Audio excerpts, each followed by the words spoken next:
Dok, kuptain yung iro, Dok! Sunuga ang balay ni Tita! Sa nangyaring malaking sunog sa bayan ng Sibonga sa Cebu nito lang Lunes, uminit maging ang kanilang pananampalataya. Habang ifini-Facebook Live daw kasi ang sunog, meron daw nahagip na parang kakorte ng mahal na birhen.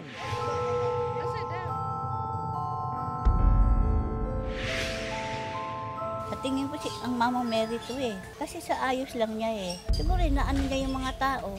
Mailigtas yung mga tao para magbago yung mga tao. Yung forma niya, parang babae na nakadamit, white talaga. Amurag ko na manggod siya kanang anino ba? Anino ba sa kanang berhin? Isa ba talaga itong aparisyon?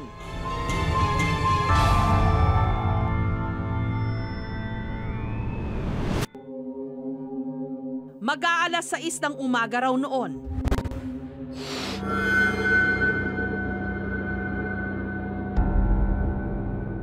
Nung araw na yon, parang unusual yung thing. Parang may gumising sa amin na labas ka, tignan mo kung ano yung nangyayari. Yung pala, nasusunog na ang bahay sa kanilang likuran. Lumabas din ako kasi parang may narinig ako nagkakagulo sa labas. Paglabas ko, yun, sinabihan niya ako na, Day, may sunog. Fortunately, nakuha ko agad yung susi ng sasakyan. Tapos nailabas ko. Naisalba namin yung 2 sasakyan at yung mga anak namin. Nasa mahigit 1 milyong piso ang halaga ng mga ari-arian nila Kathy na natupok ng apoy. Sobrang sakit, ma'am. Grabing sakit yung trauma na ibinigay sa anak ko. Yung trauma na ibinigay sa akin na every time na lang na nagigising ako, naiiyak ako kasi wala na kaming matutuluyan. Pero thankful pa rin kami kasi buhay pa rin kami.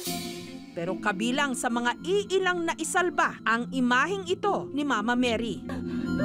Sunog! Bumalik po ako at kinuha ko po kung ano pa pwede kong makuha. Luckily naman po ang nakuha ko is yung picture ng Mama Mary sa Simala. Ang intention kong kuhanin is yung important things. Ewan ko kung bakit siya yung nakuha ko. Kaya nung nakita ni Kathy ang video ng pinaniniwalaang birhen sa bubungan, kinilabutan daw siya. Paniniwala ni Kathy, iniligtas sila ng birhen, lalo't sa laki ng sunog, wala ni isa man sa kanilang nasaktan. Ang lagi ko lang naman pinagdadasal, kung bibigyan man niya kami ng pagsubok, wag lang life ang kukunin sa amin. Which is ito nga yun. Nung day nga na nasusunog yung bahay wala, hindi ako umiiyak. Complete ako na talagang in-struggle ko kung sino yung masave ko. Nakita ko na intact na yung anak ko, okay na kahit mawala na lahat. Naniniwala ako na si Mama Mary yon yung nasa video kasi para talagang nakaspare yung hands niya na parang pinoprotect niya yung mga tao. Ang nadamay sa sumunod, 5 houses, yung 4 residential, tapos yung isa boarding house. Tupok talaga yung mga bahay nila. Kasi mga light materials nga. Tapos dikit-dikit pa yun sila. Kaya yung spread ng apoy madala lang talaga. Regarding the cause ng sunog, ongoing pa yung investigation. Tapos nag-gather pa kami ng mga data. Si Lolo Jose, nung nagsimula raw ang sunog, agad lumabas at nagtungo sa simbahan ng Nuestra Señora del Pilar. Nagmasa ko kay nakadungog kong buto bitaw nga kusog ng buto nga medyo uyog ang balay yung mun. Pagmasa na ko giguyod ko sa kong anak, akong youngest, gida ako dire. Sa kasagsagan ng sunog, dito na raw niya nakita ang isang babaeng nakaputi na parang nakalutang sa bubong. Ang itsura niya, murag anak nilang gamay yun siya, taas ang buhok, gusto ng puti, lubos puti yun. At sa Facebook Live video ng sunog, kinumpirma ni Lolo Jose, yun nga ang nakita niya imahe. Oh, yung nakita ko, pare-pareho sa nakita ko sa cellphone, pareho pwesto. Pero hindi raw ito ang Birheng Maria, kundi ang isa pang patron ng kanilang simbahan, si Santa Filomena. Ang yung isa Señora del Pilar, namang bata ang kugos, ang Santa Filomena man. Murang makakonsider ko nga, murang siya ito.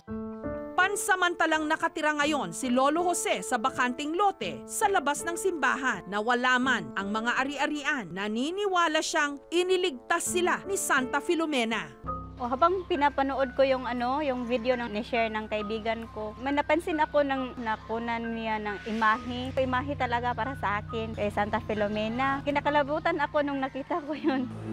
Dalawa ang patron ng mga deboto rito sa Sibonga, si Nuestra Señora del Pilar, na nilalapitan ng mga humihingi ng grasya o biyaya, at si Santa Filomena kung kanino naman nananalangin ang mga humihingi ng gabay at proteksyon. Panahon ng hapon, bubombahin sana ng mga Hapon ang Sibonga. Kaya lang may nakita ang mga Hapon na isang magandang babae doon sa pier na suot-suot ang mapuputing beste. Hindi natuloy ng mga Hapon ang kanilang balak. Pinaniniwalaan po ng mga tao na yung babaeng nagpakita doon sa may pier ay si Santa Filomena.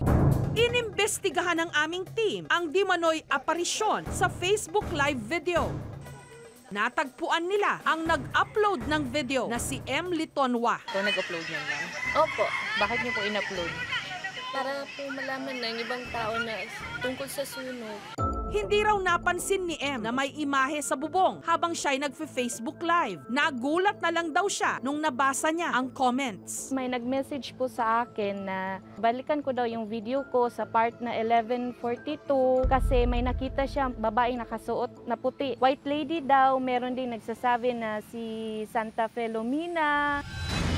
Sinamahan ni M ang aming team sa lugar kung saan nakunan niya ang video.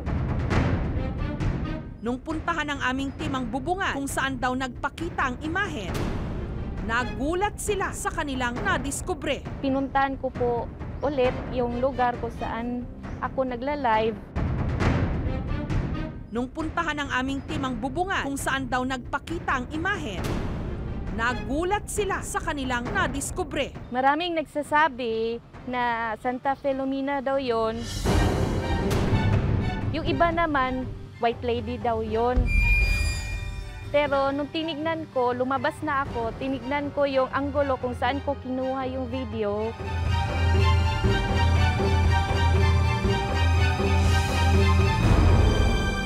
Window lang pala ng church namin.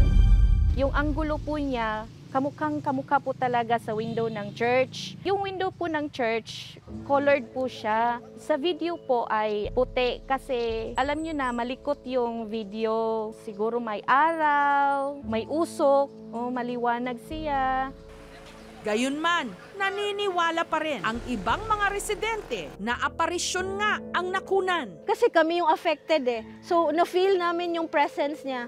Na-feel namin yung presence and guidance nila ni Mama Mary. Para sa akin, totoo yun. Palibasa hindi ko intentionally na, pero nakita ko man. Yung nga naniwala ako, siya talaga yun.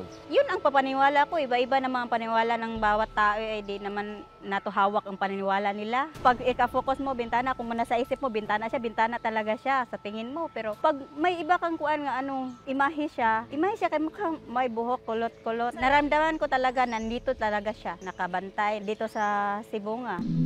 Para naman sa simbahan, may aparisyon man o wala, ang Diyos at ang kanilang mga patron laging nakabantay sa kaligtasan ng kanilang bayan. Kami pong taga-simbahan ay hindi po naniniwala sa aparisyon. Pero kahit pa man, totoo hindi, kailangan tayong magdasal at lalo tayong lalapit sa ating patrona, si Señora del Pilar at si Santa Filomena.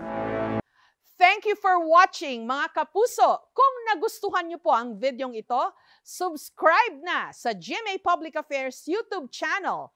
And don't forget to hit the bell button for our latest updates.